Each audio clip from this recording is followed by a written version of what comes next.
Hello friends, welcome to UPCI SS Prime. यह triple C exam का lecture number 6 है और पिछले वीडियो में हमने ट्रिपल सी का chapter number 2 introduction to operating system के 30 प्लस एमसीक्यू डिस्कस किए हैं और आज की इस वीडियो में हम 30 प्लस एमसीक्यू डिस्कस करेंगे जो चैप्टर नंबर 2 के ही होंगे और ये चैप्टर नंबर 2 का पार्ट 2 वीडियो है, क्योंकि टोटल हम यहाँ पर हर चैप्टर से 100 एमसीक्यू डिस्कस करेंगे।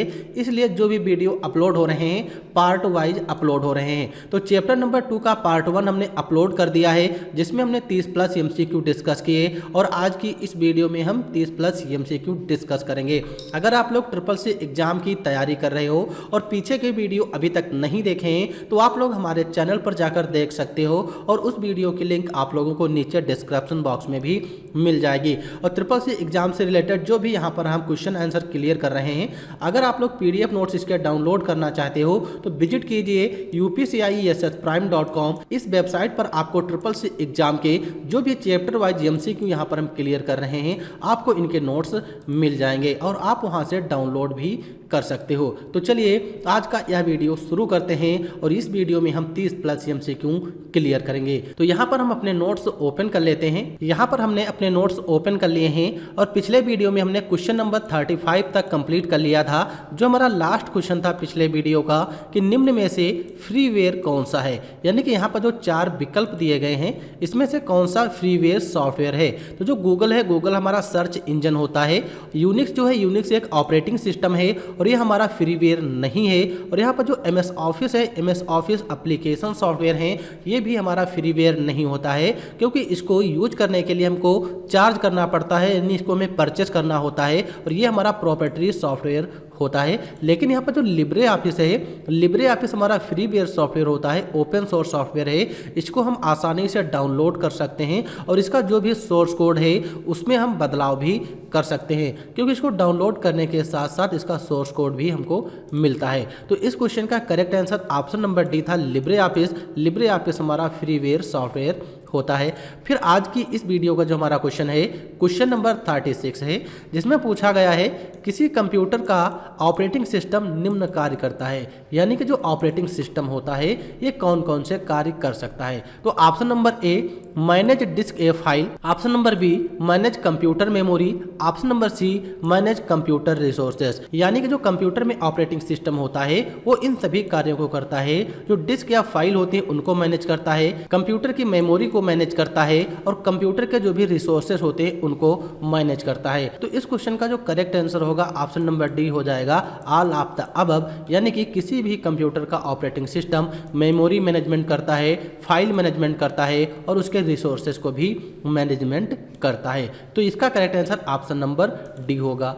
फिर इसके बाद नेक्स्ट क्वेश्चन है क्वेश्चन नंबर 37, जिसमें पूछा गया है कि एक कंप्यूटर प्रोग्राम या उसके सहायक डेटा को अपडेट करने के लिए डिजाइन किया गया सॉफ्टवेयर का टुकड़ा है। यानी कि इसमें से कौन सा विकल्प है जो कंप्यूटर के प्रोग्राम या उसके डेटा को अपडेट करने के लिए डिजाइन किया गया एक सॉफ्टवेयर का टुकड़ा है।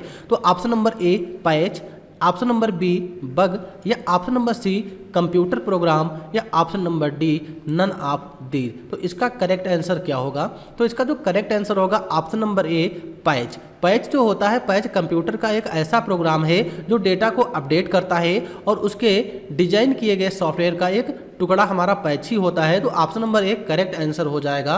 और यहाँ पर जो बग दिया गया है, बग का मतलब होता है त्रुटि। अगर कंप्यूटर में कोई समस्या, कोई त्रुटि होती है तो उसको हम कहते हैं बग, यानी कि कोई गलती हो जाए तो उसको हम बग कहते हैं। तो बग से रिलेटेड भी क्वेश्चन आ जाता है कि कंप्यूटर में कोई एरर होती है तो एरर को हम क्या कहते हैं। तो एरर को हम बग के नाम से जानते हैं। तो उसका correct answer option number B होगा। लेकिन इस क्वेश्चन का correct answer option number A है, पैच।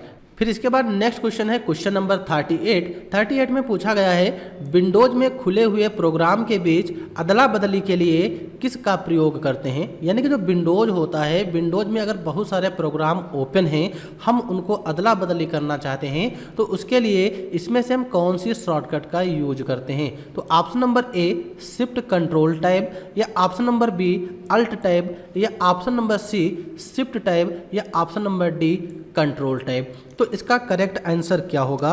तो इसका जो करेक्ट आंसर होगा ऑप्शन नंबर बी हो जाएगा, अल्ट। इसका करेक्ट आंसर होगा option number B alt tab. जो अल्ट टैब होता है इससे हम एक प्रोग्राम से दूसरे प्रोग्राम में जा सकते हैं। जैसे कि यहाँ पर अभी बहुत सारे एप्लीकेशन ओपन हैं, यहाँ पर हमारा MS वर्ड ओपन है, यहाँ पर हमारा रिकॉर्डिंग सॉफ्टवेयर ओपन है, यहाँ पर PDF ओपन है और यहाँ पर पावर पॉइंट, 4 ऑप्शन यहाँ पर ओपन है, यानी कि इसमें कई सारे प्रोग्राम खुले हुए हैं। अगर हम चाहते हैं एक प्रोग्राम से दूसरे प्रोग्राम में जाना है तो उसके लिए हम कीबोर्ड से अल्ट बटन दबा के रखना है और टैब बटन प्रेस करेंगे। तो जब टैब बटन प्रेस करेंगे, अब यहाँ से जिस भी प्रोग्राम पर हम जाना चाहें उस प्रोग्राम पर आसानी से जा सकते हैं। जैसे कि यहाँ पर हम PDF पर आना चाहें तो यहाँ पर जो व्हाइट वाला सिलेक्शन होगा यहाँ से हम PDF पर आ सकते हैं। पावर पॉइंट की स्लाइड पर आना चाहें तो यहाँ से हम पावर पॉइंट की स्लाइड पर आ सकते हैं। यहाँ से हम रिकॉर्डिंग सॉफ्टवेयर पर आ सकते हैं और यहाँ पर हम वर्ड की फाइल पर आ सकते हैं। तो यहाँ से जिस भी फाइल पर जाना चाहें उस प्रोग्राम पर हम पहुंच जाएंगे। तो इसका करेक्ट आंसर जो होगा ऑप्शन नंबर बी होगा, अल्ट टैब।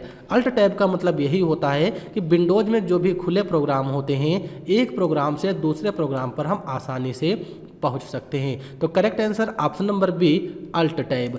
फिर नेक्स्ट क्वेश्चन है क्वेश्चन नंबर 39, जिसमें पूछा गया है कि कौन सा कमांड लिनक्स में करंट डायरेक्टरी दिखाता है। यानी कि जो लिनक्स ऑपरेटिंग सिस्टम है इसमें ऐसा कौन सा कमांड है जो डायरेक्टरी दिखाता है। डायरेक्टरी का मतलब होता है लोकेशन।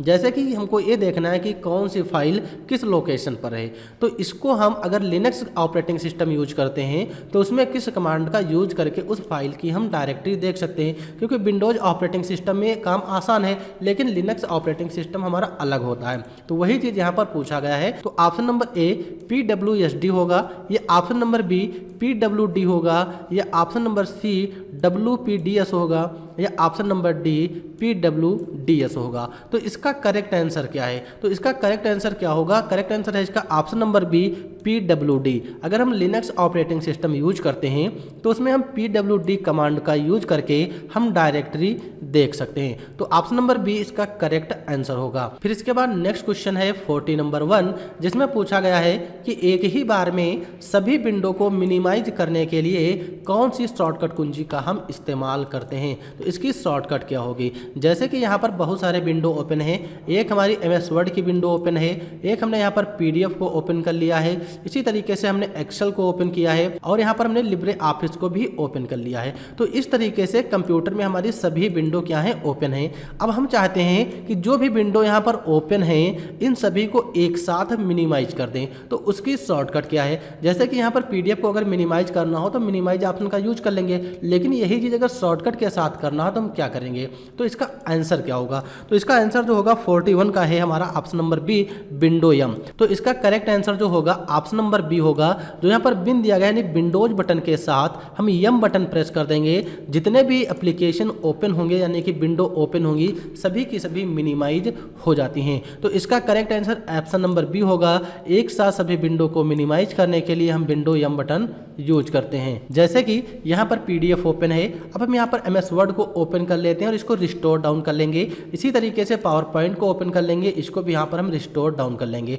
अभी क्या है, यहाँ पर बहुत सारी विंडो हमारी ओपन है, हम चाहते हैं एक साथ सभी मिनिमाइज हो जाएं, तो विंडो बटन के साथ यम बटन प्रेस कर देंगे, जितनी भी विंडो थी सभी की सभी विंडो हमारी क्या हो जाएंगी? यहाँ से मिनिमाइज हो जाएंगी। तो इस तरीके से हम विंडो यम का यूज करके सभी एप्लीकेशन को मिनिमाइज कर सकते हैं। फिर इसके बाद नेक्स्ट क्वेश्चन है क्वेश्चन नंबर 42, जिसमें पूछा गया है यदि कंप्यूटर का डेट और टाइम गलत है तो आप किस विकल्प का उपयोग करके इसे रीसेट कर सकते हो। यानी कि हमारे कंप्यूटर में अगर डेट और टाइम गलत हो गया है तो उसको हम कैसे सही कर सकते हैं। तो option number A right file करके, या ऑप्शन नंबर बी राइट करके, या option number C control panel use करके, या ऑप्शन नंबर डी कैलेंडर का यूज करके। तो इसका जो करेक्ट आंसर होगा ऑप्शन नंबर सी होगा। हम कंट्रोल पैनल में जाके डेट और टाइम को वहां से चेंज कर सकते हैं। तो चलिए यहाँ पर हम इसका प्रैक्टिकल देख लेते हैं, तब आप लोग और अच्छे से समझ जाओगे। जैसे यहाँ पर हम डेस्कटॉप स्क्रीन पर हैं और यहाँ से हम कंट्रोल पैनल को ओपन कर लेते हैं।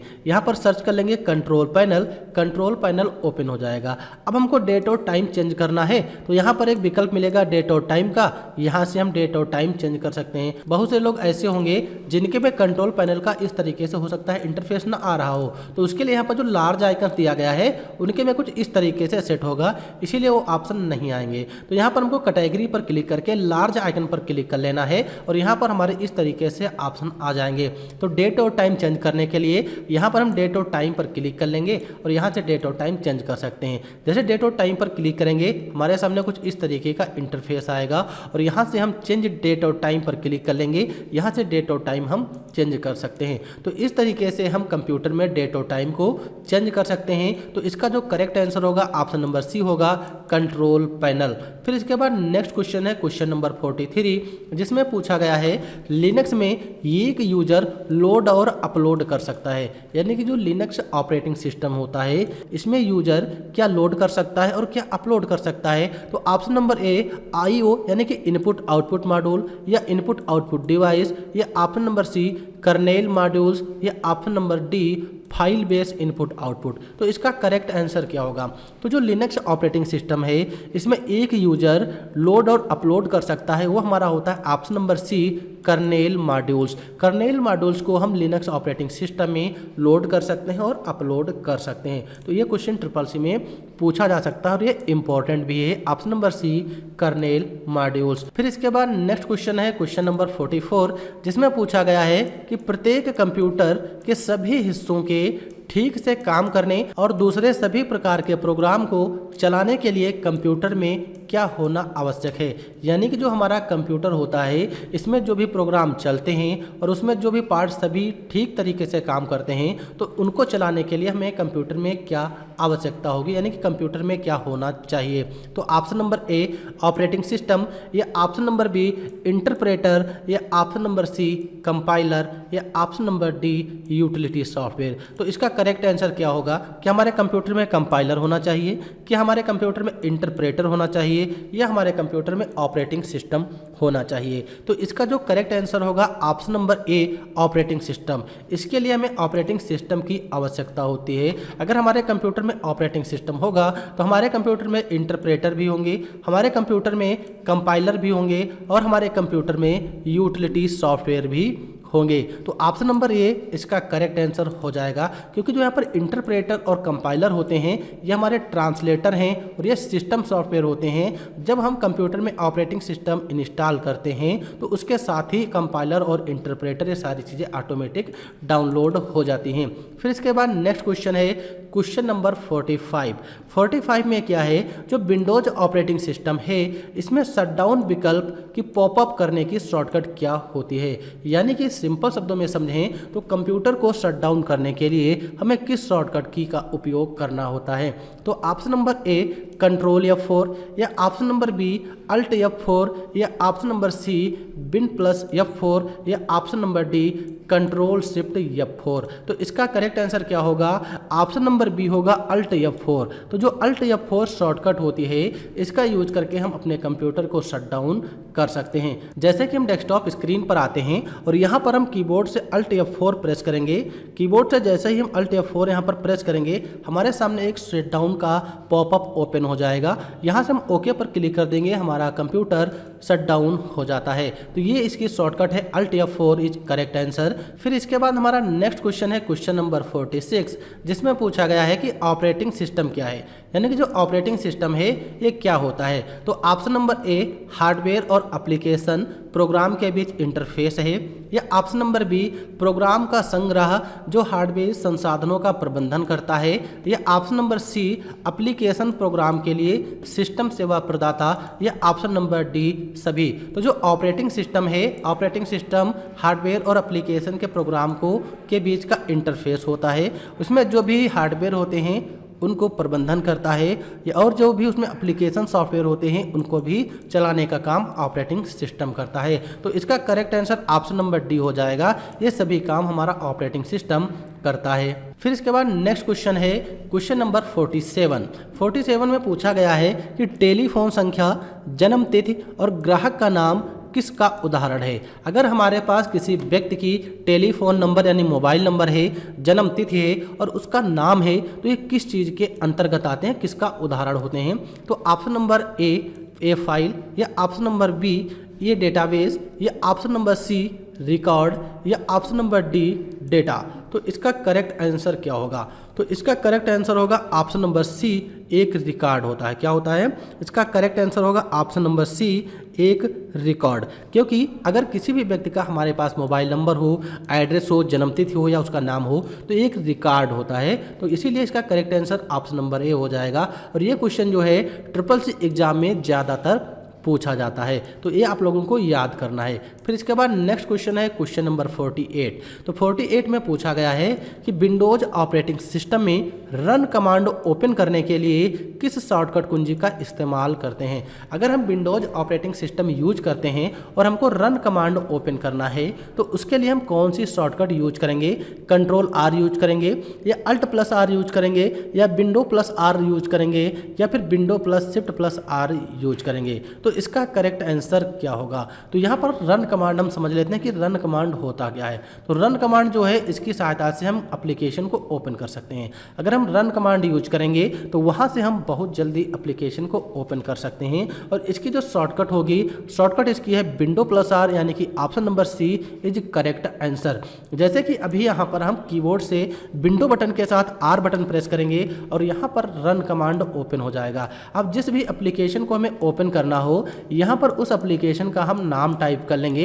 जैसे यहाँ पर हमको MS वर्ड ओपन करना है तो उसके लिए यहाँ पर हमको बिन वर्ड टाइप करना है। क्योंकि एक चीज़ आप लोगों को याद करना है, जब हम रन कमांड से किसी एप्लीकेशन को ओपन करते हैं तो उस एप्लीकेशन की कमांड होती है, उस कमांड को हमको रन कमांड में टाइप करना है। तब हम ओके पर क्लिक कर देंगे और एप्लीकेशन यहाँ से हमारी ओपन हो जाएगी। तो ये क्वेश्चन जो है इंपॉर्टेंट है और इसकी शॉर्टकट विंडो प्लस आर यानी option number C is correct answer.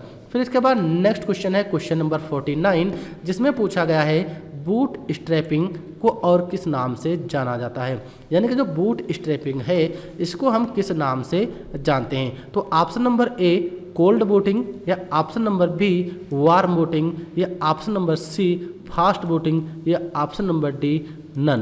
तो इसका करेक्ट आंसर क्या होगा? तो इसका जो करेक्ट आंसर होगा ऑप्शन नंबर ए होगा कोल्ड बूटिंग। तो यहाँ पर जो कोल्ड बूटिंग होता है, कोल्ड बूटिंग का यूज क्या होता है? जैसे कि जो हमारा कंप्यूटर है, अगर कंप्यूटर को हम शट डाउन कर देते हैं और फिर हम शट डाउन किए हुए कंप्यूटर को अगर ओपन करते हैं तो वहाँ पर क्या होगी? बूटिंग होती है। और जो बूटिंग होती है उसी को हम कोल्ड बूटिंग कहते हैं। और एक होता है वार्म बूटिंग। वार्म बूटिंग का मतलब क्या है? वार्म बूटिंग का मतलब ये है कि चालू किए हुए कंप्यूटर को फिर से दोबारा ओपन करना, ये हमारा वार्म बूटिंग कहलाता है। जैसे कि हमारा कंप्यूटर है, अगर इसको हम रिस्टार्ट कर दें तो जो रिस्टार्ट करेंगे हमारा कंप्यूटर बंद हो जाएगा, फिर ऑटोमेटिक अपने आप ओपन हो जाता है। इसको हम वार्म बूटिंग कहते हैं। अगर हमारा कंप्यूटर शट डाउन है और उसको हम ओपन करें तो हमारा कोल्ड बूटिंग होता है। वही क्वेश्चन यहाँ पर पूछा गया है कि बूट स्ट्रैपिंग को हम किस नाम से जानते हैं? तो इसको हम कोल्ड बूटिंग के नाम से जानते हैं। फिर इसके बाद नेक्स्ट क्वेश्चन है क्वेश्चन नंबर 50, जिसमें पूछा गया है लिनक्स ऑपरेटिंग सिस्टम में किसी फाइल का नाम बदलने के लिए किस कमांड का उपयोग करते हैं। अगर हम लिनक्स ऑपरेटिंग सिस्टम यूजर हैं तो वहाँ पर अगर किसी भी फाइल या फोल्डर का नाम चेंज करना है तो उसके लिए हम कौन सी कमांड यूज करते हैं। तो इसका करेक्ट आंसर क्या होगा? तो इसका जो करेक्ट आंसर होगा option number B MB. MB जो होता है, एमबी एक प्रकार की ऐसी कमांड है जिसका यूज करके हम फाइल का नाम बदल सकते हैं लिनक्स ऑपरेटिंग सिस्टम में। अगर हमको विंडोज ऑपरेटिंग सिस्टम में किसी भी फाइल का नाम बदलना हो तो उसके लिए कीबोर्ड से हम F2 बटन प्रेस करते हैं। जो F2 बटन होती है, F2 बटन का यूज करके उस फाइल का नाम चेंज कर सकते हैं। चलिए यहाँ पर हम प्रैक्टिकल देख लेते हैं, क्योंकि हम लोग इसमें विंडोज ऑपरेटिंग सिस्टम यूज कर रहे हैं।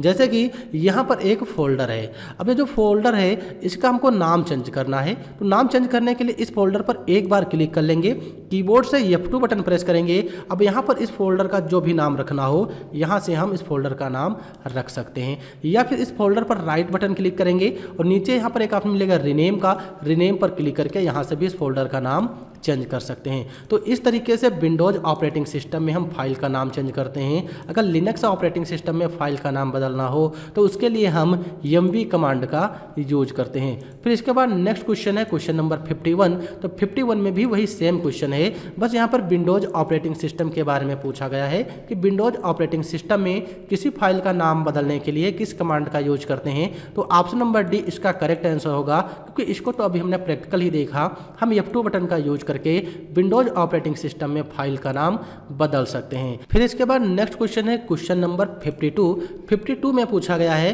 कि ऑपरेटिंग सिस्टम में मल्टीटास्किंग क्या है, यानी कि जो मल्टीटास्किंग होता है इसका यूज क्या है, इसको हम किस नाम से जानते हैं और ऑपरेटिंग सिस्टम में इसको हम क्या कहते हैं। तो इसका करेक्ट आंसर क्या होगा? ऑप्शन नंबर ए, एक साथ कई प्रक्रियाएं चलाना, ऑप्शन नंबर बी, एकल प्रक्रिया चलाना, या ऑप्शन नंबर सी, एकाधिक प्रोसेसर का उपयोग करना, यानी कि एक से अधिक प्रोसेसर का उपयोग करना, या ऑप्शन नंबर डी, उपरोक्त में से कोई नहीं।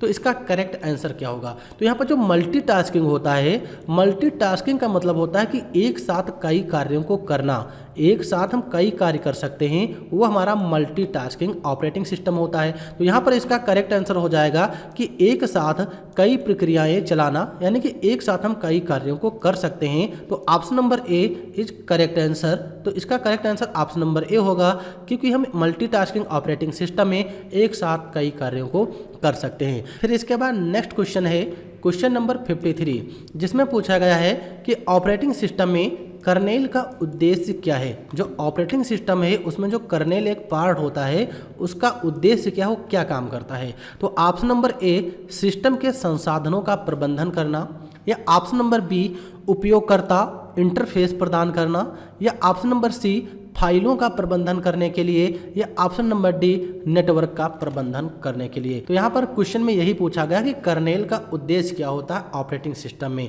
Manage resources of file system, provide user interface, to manage files, या टू मैनेज नेटवर्क। तो ऑपरेटिंग सिस्टम में कर्नेल क्या करता है? तो इसका करेक्ट आंसर हो जाएगा option number A. Option number A, system के संसाधनों का प्रबंधन करना, यानी कि जो ऑपरेटिंग सिस्टम में हमारी सिस्टम रिसोर्सेस होते हैं उनका एक प्रबंधन करता है। तो correct answer option number A, system के संसाधनों का प्रबंधन हमारा कर्नेल करता है। फिर इसके बाद नेक्स्ट क्वेश्चन है क्वेश्चन नंबर 54 में ये पूछा गया है कि कौन सा ऑपरेटिंग सिस्टम मुख्य रूप से मोबाइल उपकरणों के लिए उपयोग किया जाता है।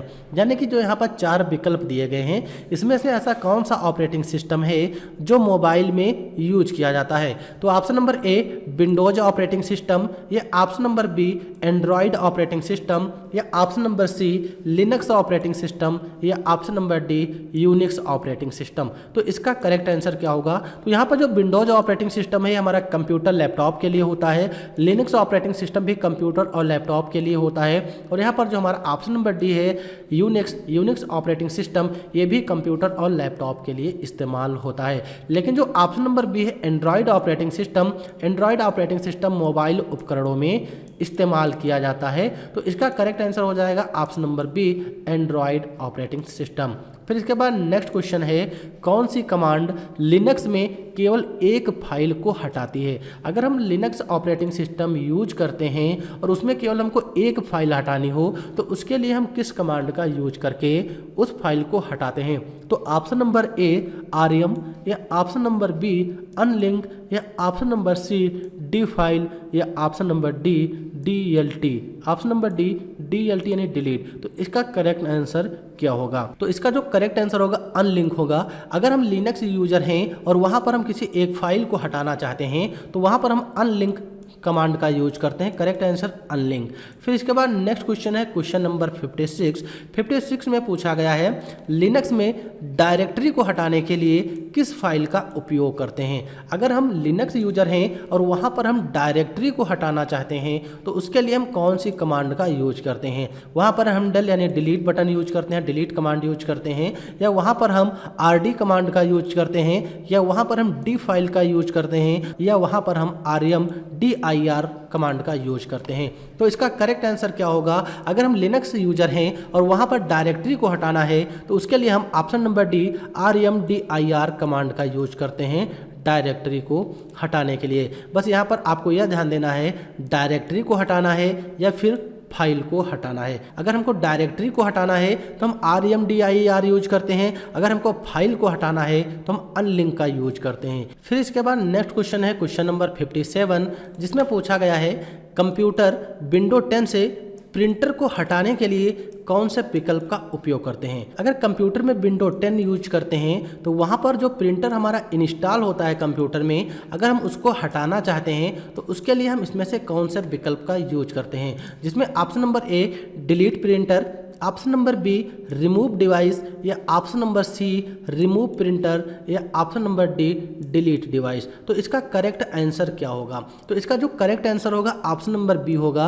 अगर हम प्रिंटर को हटाना चाहते हैं तो उसके लिए हमको सबसे पहले प्रिंटर सेलेक्ट करना है, फिर हम रिमूव डिवाइस पर क्लिक कर देंगे और हमारा प्रिंटर हमारे कंप्यूटर से हट जाएगा। चलिए यहाँ पर इसका हम प्रैक्टिकल देख लेते हैं। तो उसके लिए हमें कंट्रोल पैनल में आना है और यहाँ से हम कंट्रोल पैनल सर्च करके ओपन कर लेंगे और यहाँ पर एक ऑप्शन हमको मिलेगा डिवाइस एंड प्रिंटर्स का। तो जो डिवाइस एंड प्रिंटर्स का ऑप्शन दिया गया है इसी पर हमको क्लिक कर लेना है। तो डिवाइस एंड प्रिंटर्स पर जाएंगे। अब यहाँ पर देखो जो भी डिवाइस लगी हैं ऊपर डिवाइस दिखाई देती हैं, जैसे कीबोर्ड हो या माउस हो या हमारा USB माइक्रोफोन हो, यानी कि अगर किसी भी डिवाइस को हटाना है तो उस पर क्लिक कर लेना है, हमारा सेलेक्ट हो जाएगा और यहाँ से हम रिमूव डिवाइस पर क्लिक कर देंगे, वो डिवाइस इसमें से हट जाएगी। फिर हमारा जो भी डिवाइस हटेगा वो काम नहीं करेगा, फिर उसको हमें ऐड करना पड़ेगा तब वो हमारा काम करेगा। लेकिन हमको प्रिंटर हटाना है तो प्रिंटर हटाने के लिए यहाँ पर प्रिंटर का ऑप्शन दिया गया है।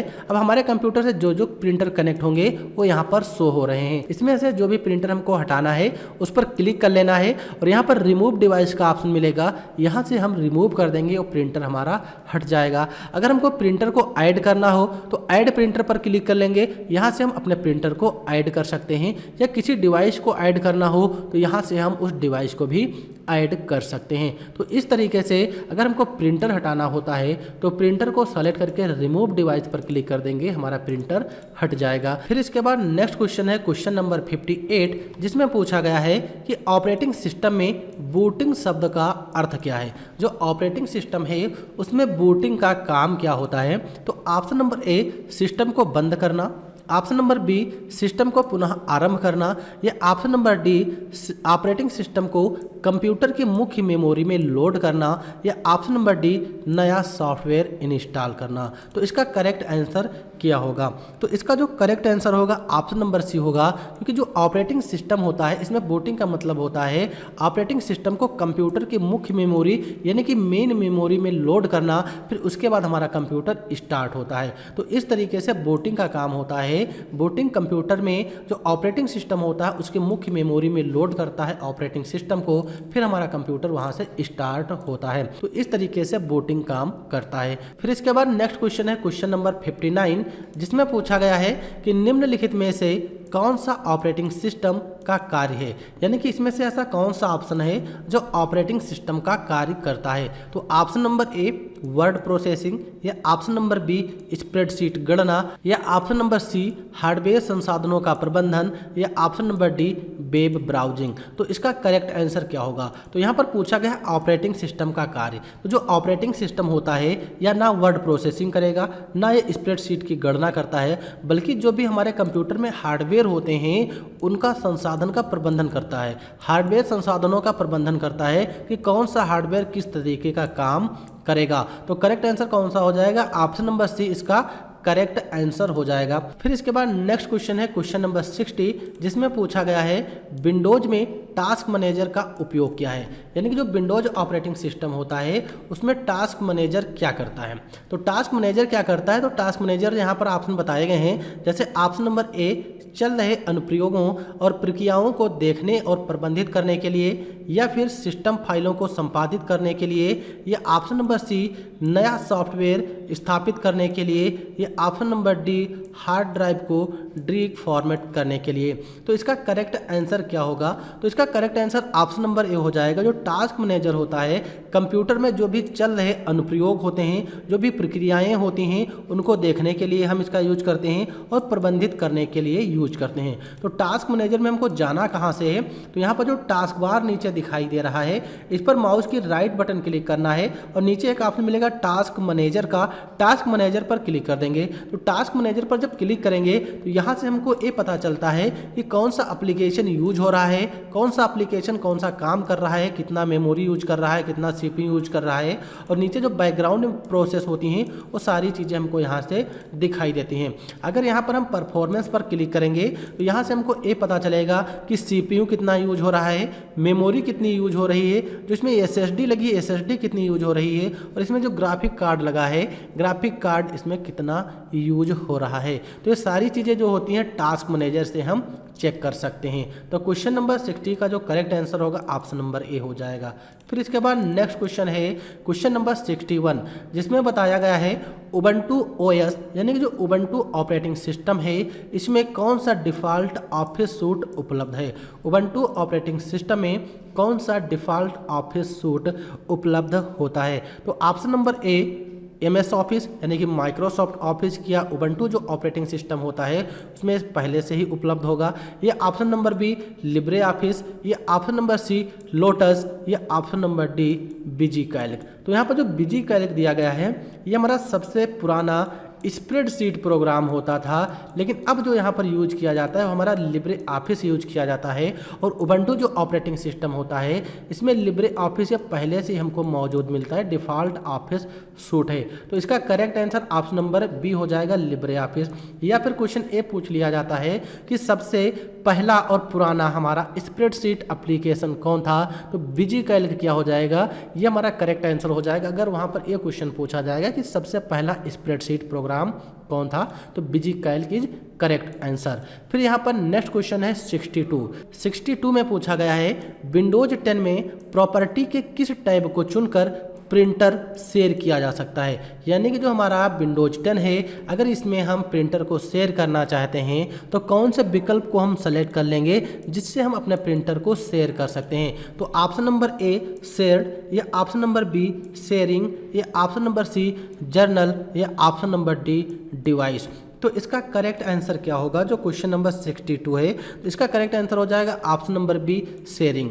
जो शेयरिंग होता है विंडोज 10 में हम शेयरिंग विकल्प का यूज करके प्रिंटर को शेयर कर सकते हैं। फिर इसके बाद नेक्स्ट क्वेश्चन है क्वेश्चन नंबर 63 में पूछा गया है विंडोज ऑपरेटिंग सिस्टम में कंट्रोल F का क्या इस्तेमाल होता है।